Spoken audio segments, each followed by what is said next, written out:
घर बैठे पैसे कमाने की टिप्स पाने के लिए चैनल को सब्सक्राइब करें और बेल आइकन को प्रेस करें, जिससे कि जब भी हम नया वीडियो अपलोड करेंगे आपको सबसे पहले जानकारी प्राप्त हो जाएगी। दोस्तों, आपने भारतीय जन औषधि परियोजना का नाम तो सुना ही होगा और जगह जगह आपने देखे होंगे कि जन औषधि केंद्र खुले हुए हैं। ये भारत सरकार की एक परियोजना है जो कि 2015 में लॉन्च की गई थी। और दोस्तों, अगर इस समय हम देखें तो परिवार का सबसे ज़्यादा खर्च दवाई पर खर्च होता है और वो दवाई का खर्च अगर आप कम कर देते हैं आपके जन औषधि केंद्र से, तो ये बहुत बड़ा आपका पुण्य होगा, बहुत बड़ा काम होगा। तो नमस्कार दोस्तों, आप देख रहे हैं solid business ideas YouTube channel. आज हम बात करने वाले हैं कि भारत सरकार की जो जन औषधि परियोजना है उसकी हेल्प से आप जन औषधि केंद्र खोलकर किस तरीके से 30 से 50 हजार रुपए कमा सकते हैं। जन औषधि केंद्र खोलने के लिए भारत सरकार भी 2.5 लाख रुपए की सहायता करती है, मतलब आपको ज्यादा रुपए खर्च करने की जरूरत नहीं है। इस वीडियो में मैं ये भी बताऊंगा कि 2.5 लाख रुपए आपको किस तरीके से दिए जाते हैं। दोस्तों, दो तरह की मेडिसिन होती है, एक ब्रांडेड होती है, एक जेनरिक होती है। इस जन औषधि केंद्र में आपको क्या करना है कि जो जेनरिक मेडिसिन है उसको बेचना है। अब जेनरिक मेडिसिन और ब्रांडेड मेडिसिन में ज्यादा कोई डिफरेंस नहीं होता है, क्वालिटी में भी डिफरेंस नहीं होता है, लेकिन फिर भी अगर आप ब्रांडेड मेडिसिन लेते हैं तो वो 100 रुपए की आएगी और अगर आप जेनरिक मेडिसिन लेते हैं वो तो लगभग 70 रुपए की आएगी, मतलब लगभग 30 रुपए का डिफरेंस होता है। तो इस जन औषधि केंद्र की हेल्प से आपको जेनरिक मेडिसिन प्रोवाइड करना है लोगों को, जिससे कि कम दामों पर वो मेडिसिन मिलेंगी और वो वही काम करेगी जो कि ब्रांडेड मेडिसिन करती है। तो इस वीडियो में तमाम तरह की जानकारी प्राप्त करेंगे कि किस तरीके से आप जन औषधि केंद्र खोलें, क्या क्या आपको लागत लगेगी, क्या क्या आपको डॉक्यूमेंट सबमिट करना पड़ेगा, कैसे आप जन औषधि केंद्र खोलने के लिए अप्लाई करें, साथ में आप कितना रुपए कमा सकते हैं और क्या क्या सुविधाएं दी जा रही है इस जन औषधि केंद्र की फ्रेंचाइजी से संबंधित। तो आप अंत तक बने रहे, आपको बस करना क्या है कि पूरी लास्ट तक वीडियो देखना है और इस जन औषधि केंद्र से संबंधित पूरी जानकारी लेके जाना है। तो सबसे पहले हम बात कर लेते हैं दोस्तों कि इसके लिए जरूरी योग्यता क्या है। तो जरूरी योग्यता के बारे में अगर बात करें तो दोस्तों 3 तरीके से ये फ्रेंचाइजी प्रोवाइड करती है।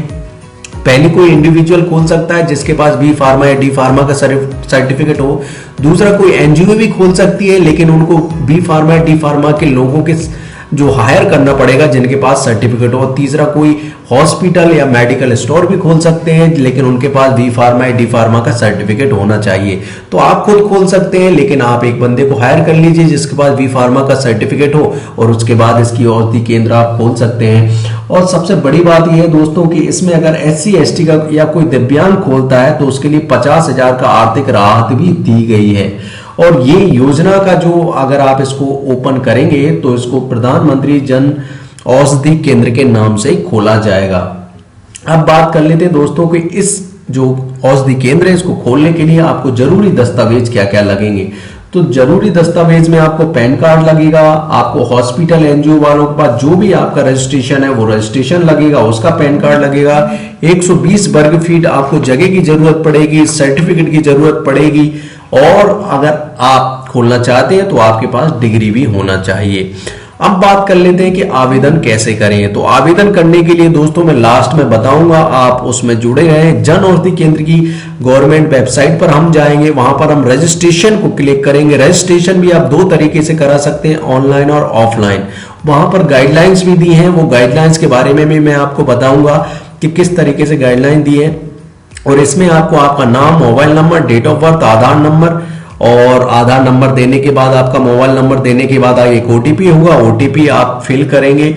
OTP फिल करने के बाद एक फॉर्म आएगा, उस फॉर्म को आप फिल करना होगा, फिल करने के बाद सबमिट करना होगा। और उसके बाद एक टोल फ्री नंबर भी है 1800-180-8080। एक टोल फ्री नंबर पर आप कांटेक्ट करेंगे और उसके बाद आप इस जन औषधि केंद्र की जो सारी प्रक्रियाएं हैं वो भारत सरकार द्वारा की जाएंगी और अगर जगह खाली होगी तो आपको दे दी जाएगी। अब बात कर लेते हैं कि दोस्तों इसमें कमाई या फिर ये जन औषधि केंद्र खोलने के बाद आपको लाभ क्या क्या होगा। तो MRP पर 20% मुनाफा, मतलब अगर 100 रुपए की मेडिसिन है तो उसमें 20 रुपए आपको मुनाफा के तौर पे दिया जाएगा। एक प्रोत्साहन राशि भी है, मतलब आप एक महीने में अगर 1 लाख की बिक्री करते हैं तो 10 से 15% का आपको मुनाफा भी देगी, मतलब 10 से 15% का कमीशन भी देगी। ये आपको हर मेडिसिन पे, अगर आपने 1 लाख की मेडिसिन बेची है तो 20% तो आपका मुनाफा ही हो गया, मतलब 20,000। इसके अलावा भी 10% कमीशन है, मतलब 10,000। तो अगर 1 लाख की आपकी मेडिसिन प्रति महीने आप बेचते हैं तो लगभग 30,000 रुपए आप आसानी के साथ कमा सकते हैं। ये है इसका बेनिफिट। अब बात कर लेते हैं तो कैसे मिलेगा आपको 2.5 लाख की सहायता। मतलब सबसे बड़ी बात यह है कि इस जन औषधि केंद्र को खोलने के लिए भारत सरकार 2.5 लाख रुपए का आपको सब्सिडी भी दे रही है। यह सब्सिडी इस तरीके से दी जाएगी, सबसे पहले आपको 1 लाख की दवा खरीदनी होगी और दवा खरीदने के बाद आपको यह पैसा वापस भी मिल जाएगा। दुकान के लिए, रैक के लिए, डेस्क के लिए, फ्रिज के लिए आपको लगभग 1 लाख रुपए दिया जाएगा। इस तरीके से 2 लाख रुपए दे दिए और कंप्यूटर वगैरह खरीदने के लिए आपको 50,000 रुपए दिया जाएगा। तो इस तरीके से आपको 2.5 लाख रुपए की जो सब्सिडी है वो सहायता दी जाएगी। तो दोस्तों सबसे पहले बात यही कर लेते हैं कि अब हम ऑनलाइन चलते हैं, ऑनलाइन उसकी वेबसाइट पर देखते हैं कि किस तरीके की ये सुविधाएं दी जा रही हैं। तो अंत तक बने रहें आप। अब चलते हैं हम ऑनलाइन वेबसाइट पर। तो दोस्तों जैसे ही आप अप्लाई, जो मैंने लिंक दिया डिस्क्रिप्शन में, उसको क्लिक करेंगे जैसे ही, तो इस पेज पर पहुंचेंगे। इस पेज पे आपको सबसे पहले करना होगा रजिस्ट्रेशन। तो रजिस्ट्रेशन पर क्लिक किया मैंने। रजिस्ट्रेशन पर क्लिक करने के बाद अगर इसमें बताया गया है कि 3 तरीके से आप इस फ्रेंचाइजी को ले सकते हैं।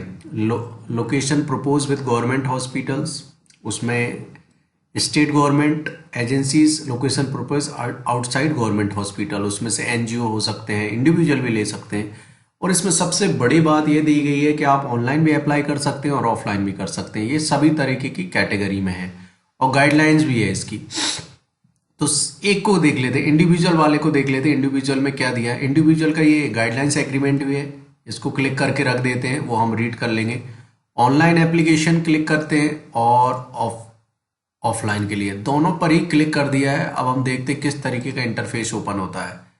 ठीक है, और ये पेपर ओपन हो रहा है। देखिए ऑनलाइन के लिए अगर आप अप्लाई करेंगे तो आपको सबसे पहले रजिस्ट्रेशन तो करना ही होगा। ठीक है, क्योंकि यहाँ पर आपको यूज़र आईडी चाहिए, पासवर्ड चाहिए, लॉगिन टाइप चाहिए। तो रजिस्टर्ड ना हो तो करना ही होगा ऑनलाइन अगर आप इसके लिए अप्लाई करना चाहते हैं। तो ये रजिस्ट्रेशन, ये भी मैं डिस्क्रिप्शन में दे दूंगा रजिस्ट्रेशन का। यहाँ पर आप क्लिक करेंगे तो डायरेक्ट इसी पेज पर आ जाएंगे आप।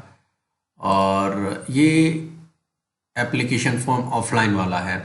ऑफलाइन में आपको किस तरीके से अप्लाई करना है, नेम ऑफ एप्लीकेंट, आपका नाम रखना है। इसका प्रिंट ले लें आप, 2 पेज का है, इसका प्रिंट ले लें। और इसके बाद आपको इस एड्रेस पर भेजना है, एप्लीकेशन ये लिखना है ऊपर और इस एड्रेस पर भेजना है न्यू दिल्ली में। अगर आप न्यू दिल्ली से हैं तो न्यू दिल्ली में डायरेक्ट जाके भी सबमिट कर सकते हैं।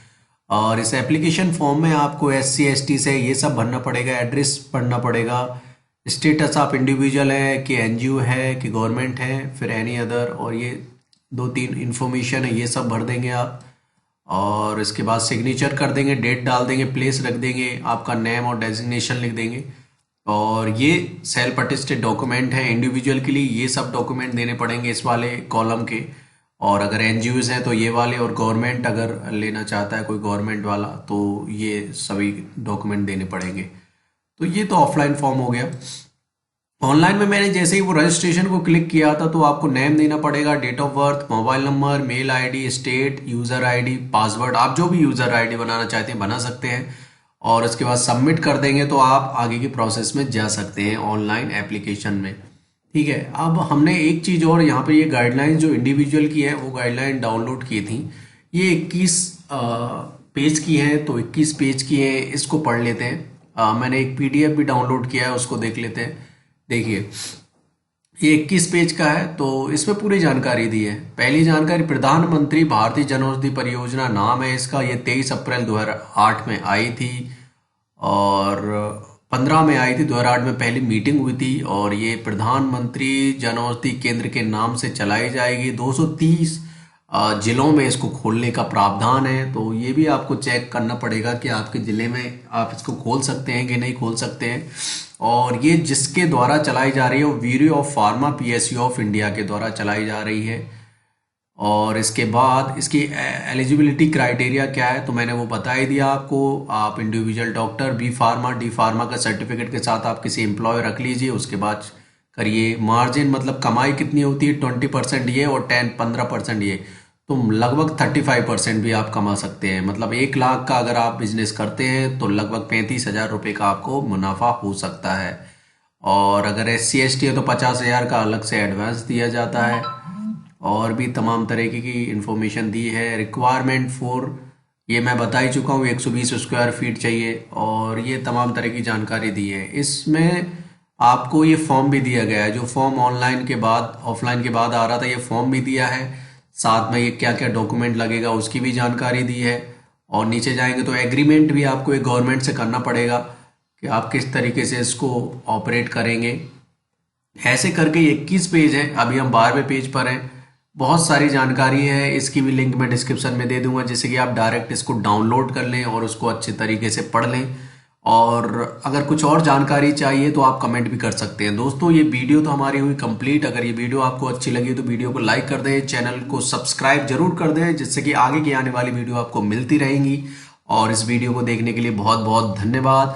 घर बैठे पैसे कमाने के टिप्स पाने के लिए चैनल को सब्सक्राइब करें और बेल आइकन को प्रेस करें, जिससे कि जब भी हम नया वीडियो अपलोड करेंगे आपको सबसे पहले जानकारी प्राप्त हो जाएगी।